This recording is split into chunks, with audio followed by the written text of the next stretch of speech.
आगे बढ़ते हैं। G20 को लेकर राजधानी दिल्ली को खूबसूरती से सजाया गया है, लेकिन सुरक्षा के इंतजामात के चलते कुछ पाबंदियां भी यहां पर होंगी। तो दिल्ली के लोगों को खासकर ये जान लेना चाहिए कि क्या क्या चीजें उन 2 या 3 दिनों में बंद रहने वाली हैं। आपको बता दें, नई दिल्ली क्षेत्र में ई-कॉमर्स और फूड डिलीवरी जो है उस पर रोक रहेगी इन 3 दिनों के लिए। 8 सितंबर, 9 सितंबर और 10 सितंबर को सभी सिनेमा हॉल और रेस्टोरेंट्स जो हैं वो भी बंद किए जाएंगे। इसके अलावा ज़रूरी सेवाओं पर कोई असर नहीं होगा, जिसमें आप कह सकते हैं कि अगर राशन की दुकानें हैं या मेडिकल स्टोर्स जो हैं वो बंद नहीं किए जाएंगे, वो साधारण टाइमिंग पर खुलेंगे और उसके अलावा बंद होंगे। अलग कॉरिडोर से एम्बुलेंस सेवाएं जो है वो मुहैया करवाई जाएंगी। इसके अलावा एयरपोर्ट, रेलवे स्टेशन से कैब की इजाज़त रहेगी। जो नियंत्रित क्षेत्र है जहां पर नई दिल्ली ज़िले में वहां पर खासतौर से कार, साइकिल और अन्य वाहन जो हैं उन पर रोक रहेगी।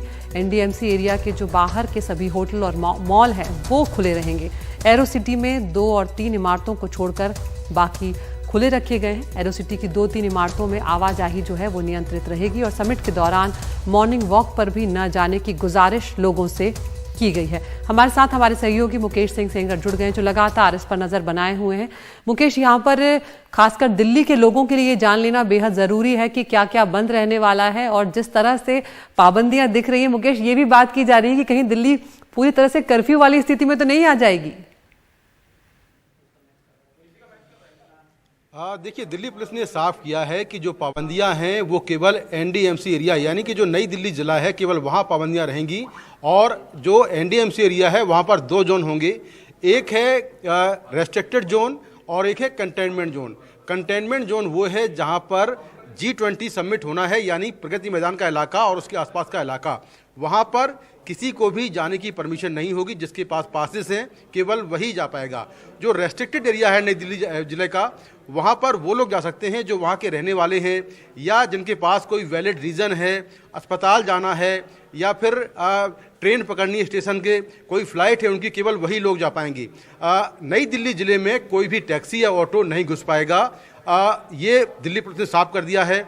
दूसरा, जो ऑनलाइन डिलीवरी सिस्टम है जिसमें अमेजन है या फिर जोमेटो है, ये तमाम जो कंपनियां हैं इनकी जो सर्विसेज हैं वो नई दिल्ली ज़िले में 8, 9 और 10 तारीख को बंद रहेंगी, क्योंकि पुलिस का कहना ये है कि ये सारी जो सर्विसेज हैं ये कॉमर्शियल सर्विस हैं, इनको बंद रखा जाएगा। इसके साथ ही जो पूरा नई दिल्ली जिला है वहाँ सेक्शन 144 इम्पोज रहेगा। केवल जो ज़रूरी सेवाएं हैं जिसमें एम्बुलेंस है, जैसे खाने पीने का सामान है और रोज़मर्रा की चीज़ें हैं, इनको वहाँ पर नई दिल्ली ज़िले में अलाउ किया जाएगा। लेकिन बिना कोई कारण के अगर नई दिल्ली ज़िले में टैक्सी लेकर या ऑटो लेकर जाना चाह रहा है या अपनी गाड़ी से जाना चाह रहा है तो वो नई दिल्ली ज़िले में 8, 9, 10 सितंबर को नहीं घुस पाएगा। जिसके पास वैलिड पास है या वैलिड रीजन है केवल वही घुस पाएगा। नई दिल्ली ज़िले के अलावा पूरी दिल्ली में कोई पाबंदी नहीं है। सारे मॉल्स, सारे रेस्टोरेंट खुले रहेंगे पूरी दिल्ली में और सारे रास्ते भी खुले रहेंगे। अगर कहीं पर वीआईपी मूवमेंट हुआ तो उस दौरान जो रास्ते हैं वो बंद किए जाएंगे, लेकिन 5 मिनट के बाद वो रास्ते दोबारा खुल जाएंगे। इसके अलावा जो नई दिल्ली ज़िले में जहां पर प्रगति मैदान है, जहां पर G20 समिट होना है, वहां का जो सुप्रीम कोर्ट का मेट्रो स्टेशन है केवल वही मेट्रो स्टेशन बंद रहेगा। बाकी पूरी दिल्ली के मेट्रो स्टेशन जो है वो खुले रहेंगे। लेकिन जब वीआईपी मूवमेंट होगा तो उस दौरान कुछ देर के लिए जो बाकी के मेट्रो स्टेशन हैं, जिसमें करीब 39 मेट्रो स्टेशन हैं, उनके करीब जो 69 गेट हैं उनको बंद किया जाएगा, वो भी कुछ देर के लिए। लेकिन जो बाकी के मेट्रो स्टेशन है वो खुले रहेंगे। अगर लोगों को नई दिल्ली आना है तो उनसे कहा गया है कि वो मेट्रो की सेवा लें, क्योंकि प्राइवेट गाड़ी, ऑटो या टैक्सी 3 दिन के लिए अलाउ नहीं किए जाएंगे। जहां तक जो रेलवे स्टेशन है या बस अड्डे हैं वो पूरी तरह खुले होंगे, लेकिन उनकी जो पार्किंग है वो शायद बंद कर दी जाएगी 3 दिन के लिए। लेकिन वहां से उतरने के बाद लोग ऑटो या टैक्सी ले सकते हैं और ऑटो या टैक्सी से जा सकते हैं, लेकिन वो नई दिल्ली ज़िले को टच नहीं कर सकते हैं। जो बाहर के रास्ते हैं जिसमें रिंग रोड है या दूसरे रास्ते हैं, उन रास्तों को ले सकते हैं। बाकी जो पूरी दिल्ली है वो खुली रहेगी। तो जो सारी पाबंदियां हैं वो नई दिल्ली ज़िले यानी कि एनडीएमसी एरिया में पाबंदियां हैं। और पुलिस भले ये कहे कि नई दिल्ली ज़िले में लॉकडाउन नहीं होगा, लेकिन एक तरह का लॉकडाउन भी है, क्योंकि बहुत सारी पाबंदियां हैं जिसका असर पूरी दिल्ली में देखने को मिल सकता है और लोगों की परेशानी थोड़ी बहुत ज़रूर बढ़ेगी। वहीं जो कॉमर्शियल व्हीकल है यानी जो बड़े वाहन हैं, भारी वाहन हैं, उन पर 7 तारीख को रात में दिल्ली में घुसने पर पाबंदी लग जाएगी, यानी कि 7 तारीख से लेकर वो 10 तारीख की रात तक दिल्ली में नहीं घुस पाएंगे। बिल्कुल मुकेश, आप ये जो जानकारियां दे रहे हैं, तो जो लोग ये सोच रहे थे कि छुट्टियां होंगी या फिल्में देखने जा सकेंगे, परिवार के साथ रेस्टोरेंट जा पाएंगे दिल्ली में खासकर, तो वो शायद थोड़े नाखुश होंगे आपको सुनने के बाद, क्योंकि बहुत ज्यादा पाबंदियां हैं और शायद घर पर ही उन्हें इन छुट्टियों के दिनों को बिताना होगा। मुकेश, संक्षेप में बताएं तो जिन लोगों को ट्रेन पकड़नी है, जिन लोगों को फ्लाइट्स पकड़नी है, उन्हें अपने हाथ में ज्यादा वक्त लेकर चलना होगा, क्योंकि बहुत सारे रूट जो हैं वो डाइवर्ट किए होंगे।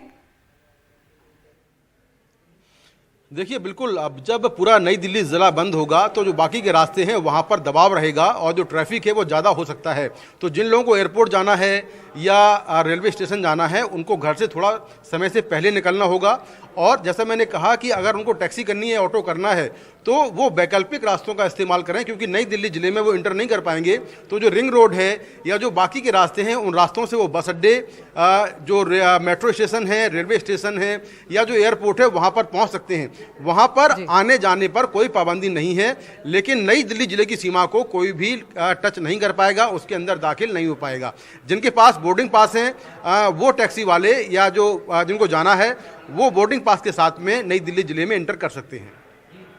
बहुत बहुत शुक्रिया मुकेश इस तमाम जानकारी के लिए। तो G20 समिट के लिए तैयारियां अब बिल्कुल आखिरी चरण में चल रही हैं। सुरक्षा के पुख्ता इंतजाम किए गए हैं और इसीलिए इतनी पाबंदियां लगाई गई हैं, क्योंकि अलग अलग देशों के करीब 20,000 मेहमान जो हैं वो दिल्ली में होंगे और उनकी सुरक्षा इस वक्त सबसे पहली प्राथमिकता होगी। और इसीलिए स्कूलों और सरकारी दफ्तरों में छुट्टियों का ऐलान किया गया है।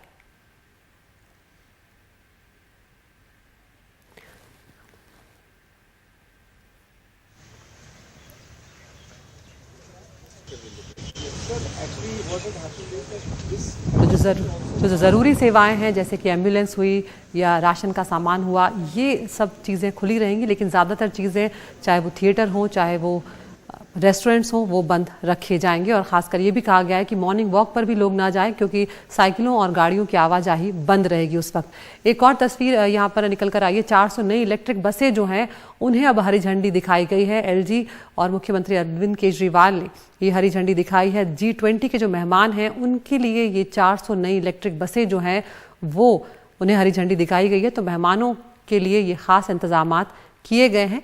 इलेक्ट्रिक बसें यहाँ पर लॉन्च की गई हैं। पुलिस बैंड इस स्वागत धुन को हमारी बसें